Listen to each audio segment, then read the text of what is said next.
Guys আজকে রাত্রে আমি ঘুমাচ্ছিলাম, ঘুমের মধ্যে আমার এক্স এসে আমার অনেক গালিগালাজ করে।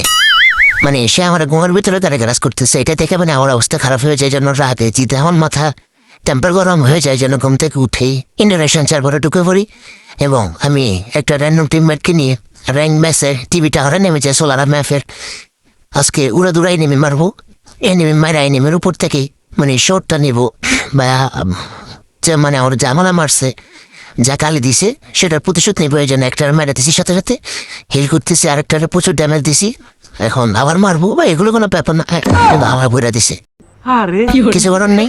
আমার সেই বন্ধু আবার আমাকে রিভিউ দিয়ে দেয় এবং তাড়াতাড়ি করে আমি আবার টিভি টাওয়ারে নেমে যাই প্রতিশোধ নেওয়ার জন্য। আমার রক্ত কিন্তু মাথাতে উঠে আসে, এই জন্য একটাকে সাথে সাথে ডাউন করে দিই। ভাই আমি পিরো প্লেয়ার ভাই, গার্লফ্রেন্ডের সব রাগ এনিমিদের উপর দেবো। মোমাসিতে একটাকে ডাউন করে দেয় এবং এখানে তামস দুই বোন তাদের বিএফকে খুঁজতেছিল, দুজনকে বিএফদের কাছে পাঠাই দিই এবং আরেকটা তাদের 3 নম্বর এবং সেও আশা আমার মারার জন্য তাকে সামনে আমাদের ক্লোজ করে দিই।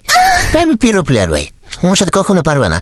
এখানে আরেকটা প্লেয়ার পায়, সে কালা জাদু করে এবং মারতে লাগে এবং আমাকে ডাউন করে দেয়, কিছু করার নেই। তো আমার বন্ধু তারও মেরে দেয়, কিছু করার নেই, আমরা বোর্ড ভাই। তো ওদের মানে কি বলে, আমার এক্স রে মনে গালি দেয়, খারাপ কথা বলে, একেবারে উচিত কাজ করে, কারণ আমি আসলে বোর্ড।